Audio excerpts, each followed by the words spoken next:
Começa agora. Descobrindo a Revista Espírita. Os fatos, os fenômenos, as análises que auxiliaram Allan Kardec a consolidar os alicerces do Espiritismo. Descobrindo a Revista Espírita. Pesquisa e apresentação, Luiz Armando de Freitas Ferreira. O número de outubro de 1867 da Revista Espírita foi quase na totalidade dedicado ao problema da mediunidade de cura. A primeira das matérias reportava-se ao caso da senhora Adélie de Cherambert, uma condessa residente numa cidade do departamento de Loire, morta há alguns anos em idade avançada.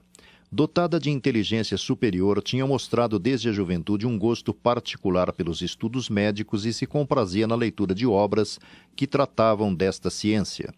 Nos últimos 20 anos de sua vida, havia se consagrado inteiramente ao alívio do sofrimento com um devotamento inteiramente filantrópico e a mais completa abnegação.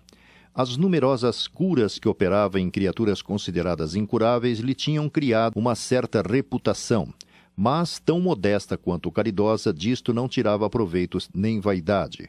Aos conhecimentos médicos adquiridos e que ela certamente fazia uso em seus tratamentos, juntava ela uma faculdade de intuição que não passava de uma mediunidade inconsciente, porque muitas vezes ela tratava por correspondência e, sem ter visto os doentes, descrevia a doença perfeitamente.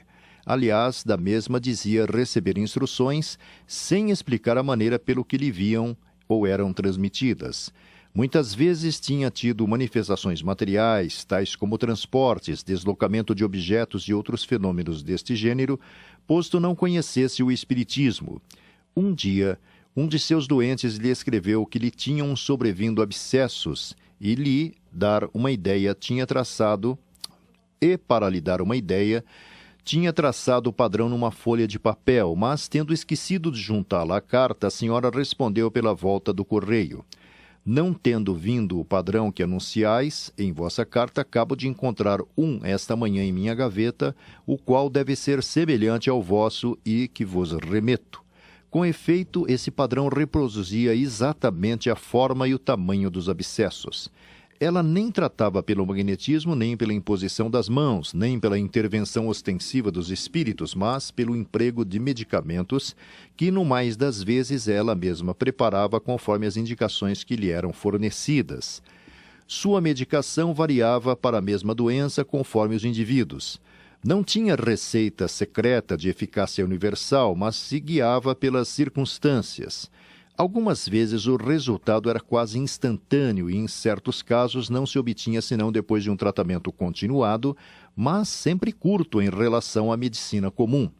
Ela curou radicalmente um grande número de epiléticos e doentes de afecções agudas e crônicas, abandonadas pelos médicos. A senhora Clarenberg não era um médium curador no sentido ligado à expressão, mas um médium médico.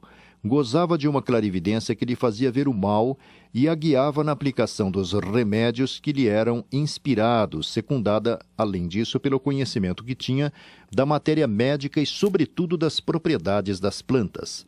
Por sua dedicação, por seu desinteresse moral e material, jamais desmentidos, por sua inalterável benevolência para os que a ela se dirigiam, a senhora Clarenberg deve ter conservado até o fim da vida a preciosa faculdade que lhe havia sido concedida e que, sem dúvida, teria visto enfraquecer-se e desaparecer se não a tivesse preservada pelo nobre emprego que dela fazia.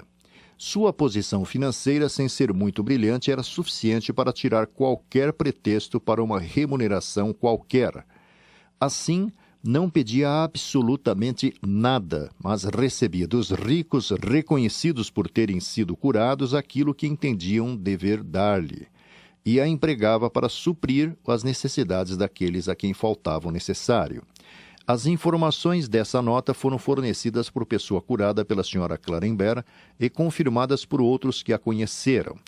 Revela Kardec que, tendo sido esta notícia lida na Sociedade Parisiense de Estudos Espíritas, a senhora Clarenberg manifestou-se em 5 de abril de 1867 e aproveitou-se para obter dela esclarecimentos sobre a sua opinião a respeito do perfil dela lido, qual a origem do gosto nato pelos estudos médicos, por que via recebia as inspirações que lhe eram dadas para o tratamento dos doentes, e se como espírito podia continuar a prestar serviços como quando encarnada, era chamada para socorrer um doente agora com auxílio de um médium. Sua resposta foi: instrumento escolhido pela providência, sem dúvida por causa da minha boa vontade e da aptidão particular, que favorecia o exercício da minha faculdade, não fiz senão o meu dever, consagrando-me ao alívio dos que reclamavam o meu socorro. Algumas vezes acolhida pelo reconhecimento, muitas vezes pelo esquecimento, meu coração não se orgulhou mais com os sufrágios de uns do que sofreu com a ingratidão de outros, desde que eu sabia muito bem ser indigna de uns e colocar-me acima dos outros.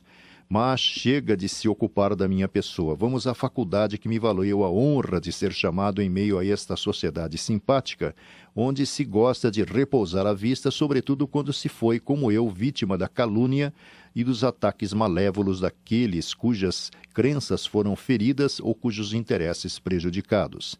Que Deus lhes perdoe, como faço eu mesma. Desde minha infância, e por uma espécie de atração natural, ocupei-me de estudo das plantas e de sua ação salutar sobre o corpo humano. De onde me vinha o gosto geralmente pouco natural em meu sexo? Então eu o ignorava, mas hoje sei que não era a primeira vez que a saúde humana era objeto de minhas mais vivas preocupações. Eu tinha sido médico.